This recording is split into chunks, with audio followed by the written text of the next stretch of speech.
Bienvenue au Cactus Vosgien, jardin de cactus et succulentes résistants au froid. Alors on m'a demandé de faire une vidéo sur l'achat des serres.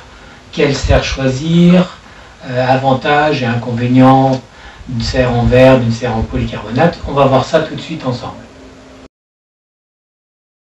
Alors, rien de tel qu'une serre pour cultiver des cactus, qu'ils soient résistants au froid comme celui-ci ou non résistants au froid.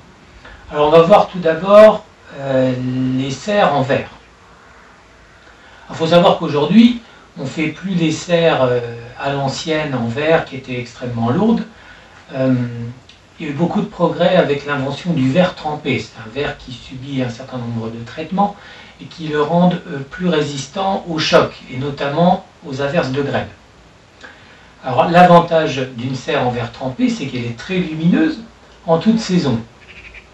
Ici, par exemple, au mois de janvier, il fait tout le temps gris, de toute façon, c'est jamais très agréable, mais il faut reconnaître que l'intensité lumineuse, la luminosité est quand même très agréable, même au mois de janvier, dans une serre en verre, ce qui n'est pas le cas des autres serres. Ça, c'est un premier avantage.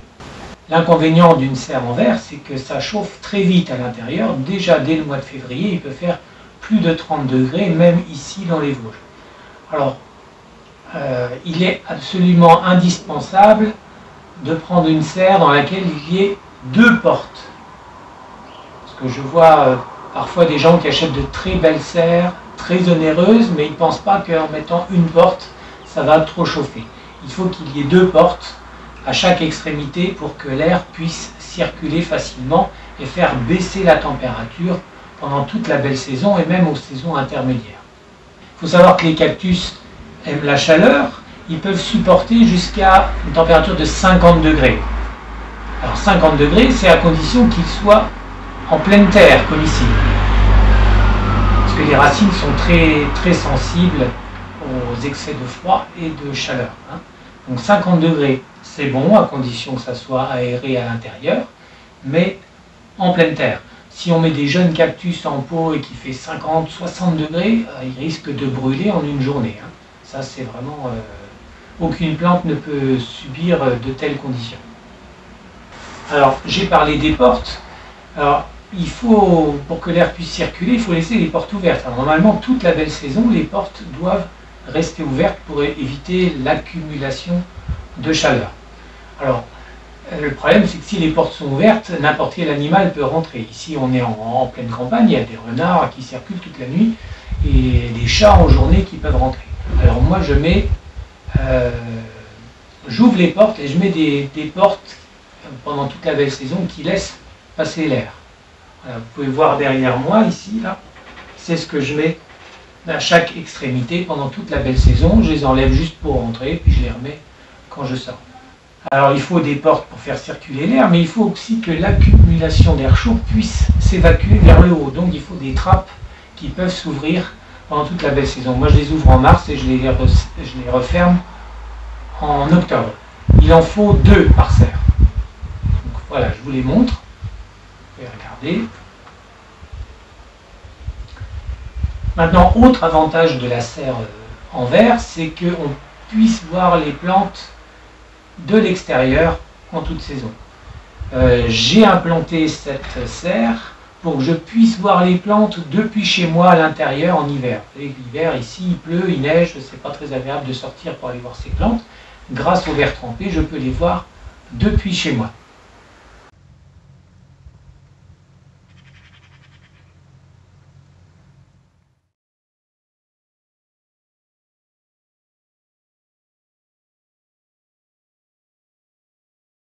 Il faut que dans votre serre en verre, il y ait aussi des rigoles pour recueillir la condensation.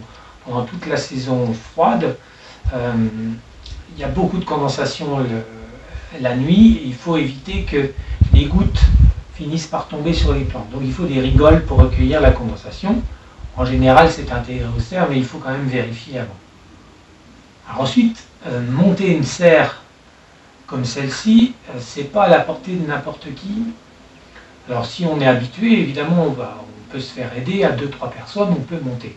Mais si on n'est pas habitué, que le terrain n'est pas tout à fait plat, Le problème, c'est que si c'est mal monté, il va y avoir des infiltrations d'eau très rapidement, donc qui sont néfastes à nos plantes préférées. Et puis également, après, les portes ferment plus vraiment correctement, enfin bon, c'est n'importe quoi. Donc n'hésitez pas, si vous avez besoin d'adresses sérieuses, où non seulement vous pouvez acheter les serres, mais également vous les faire monter, vous m'envoyez un petit message et je vous donnerai les adresses. Parce qu'il n'y en a pas beaucoup. Certaines personnes vont vous conseiller aussi de mettre un voile d'ombrage l'été. Alors moi je ne suis pas forcément pour. Évidemment ça va limiter un petit peu la chaleur, mais ce n'est pas suffisant. Il vaut mieux avoir des portes pour qu'il y ait une bonne aération. Et puis nos plantes préférées aiment quand même pour la plupart d'entre elles le plein soleil. Alors petit inconvénient quand même à la serre en verre, c'est que c'est très peu isolant. On voit que dès qu'il y a un peu de soleil, la température monte tout de suite. Mais le problème, c'est que ça n'isole pas du froid. À titre d'exemple, ici, quand il fait moins 10 à l'extérieur, ici, il fait moins 8, moins 9. Donc, il n'y a quasiment pas de différence. Donc ça, c'est un inconvénient des serres en verre. Alors après, si vous voulez les chauffer, vous pouvez, hein, mais ça coûte vite cher. Maintenant, je vous propose d'aller voir les serres en polycarbonate. Alors, je vous montre maintenant la serre en polycarbonate. L'avantage, c'est qu'on peut le faire soi-même, il n'y a pas besoin d'être très bricoleur pour en monter une. On trouve les plaques facilement dans le commerce et on se les fait livrer. Avantage, c'est que c'est pas trop cher, donc on peut le faire soi-même. Inconvénient, c'est que ça laisse passer moins la lumière. Elles sont pas transparentes, mais translucides. Alors pour les cactus, l'hiver, c'est pas un problème, mais l'été, pour certains opuntia par exemple, je pense vraiment aux fillets de barbarie, ils pousseront moins bien s'ils n'ont pas le plein soleil. Mais ça peut convenir à d'autres espèces.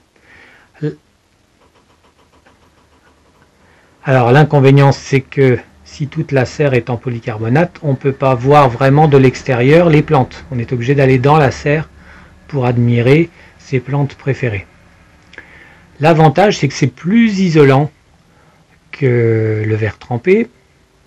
Pour vous donner un ordre de grandeur, dans cette serre, si j'ai, on va dire, moins 5 degrés dehors, j'ai moins 2 ou moins 1 ici. Donc je gagne à peu près 3-4 degrés. Alors c'est pas forcément le cas dans toutes les serres, ça dépend des aérations, ça dépend de comment c'est exposé, etc. Mais je vois une différence avec la serre en verre trempé. Donc il y a des avantages, c'est moins cher, c'est plus isolant. Inconvénient, c'est qu'on ne voit pas les plantes. Et donc c'est moins esthétique et surtout qu'avec le temps, le polycarbonate jaunit très progressivement. Même s'il y a un côté à mettre anti-UV, au bout de 5 à 10 ans, ça devient quand même assez jaune. Là, la toiture est neuve, donc il n'y a pas de souci. On va aller voir maintenant du polycarbonate, mais plus professionnel. Alors maintenant, on est dans la serre tempérée du cactus vosgien. Je l'appelle tempérée parce que les fluctuations de température sont modestes par rapport aux autres serres. Alors on ne voit pas la différence avec le polycarbonate précédent, mais ça c'est du polycarbonate de 5 épaisseurs. Dans le précédent, il y a 2 ou 3, je crois que c'est 2 épaisseurs. Ça c'est 5. Alors évidemment, vous ne pouvez pas le trouver facilement dans le commerce. C'est une entreprise qui va vous amener des plaques de 5-6 mètres de long. Donc c'est beaucoup plus cher. Mais c'est bien isolant et c'est pratique parce que la serre est exposée nord-est, donc c'est pas terrible pour le froid. Et les murs ont été isolés. Il y a des pierres plus des parpaings. Donc ça permet que dans cette serre, je chauffe à 5 degrés l'hiver. Et j'ai juste à mettre un petit radiateur pendant un hiver normal. Et pendant une grosse vague de froid, j'en mets 2. Mais bon, c'est suffisant. Donc l'investissement que j'ai mis dans les plaques de polycarbonate 5 épaisseurs, évidemment, ça se paye cher, mais sur le long terme, c'est rentable, vu le peu de chauffage que j'ai à mettre dans cette serre. Un petit peu d'électrique, de novembre à février, voire un petit peu en mars, et puis c'est bon. Ça me permet d'avoir des cactés toute l'année dans des grands bacs et chauffer juste à 5 degrés l'hiver. Voilà, donc ça c'est le polycarbonate, 5 épaisseurs. Alors encore quelques points importants. Le premier point, c'est l'emplacement de la serre. Il faut éviter évidemment qu'il y ait un arbre à proximité, parce que s'il y a une tempête, il peut tomber sur la serre. Et puis également à l'automne, les feuilles mortes vont s'accumuler sur la serre, ce qui est pas bon. Donc on évite les arbres à proximité. Deuxième point, on peut également choisir une serre adossée. Alors, la serre adossée à un mur permet d'isoler un tout petit peu plus éventuellement du froid et permet aussi de réduire les coûts de construction.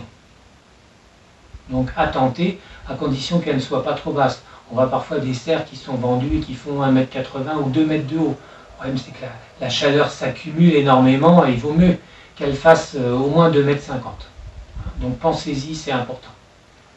Dernier point, un certain nombre de personnes veulent une serre dans laquelle ils puissent également faire quelques activités de loisirs, comme lire un petit peu, écouter de la musique.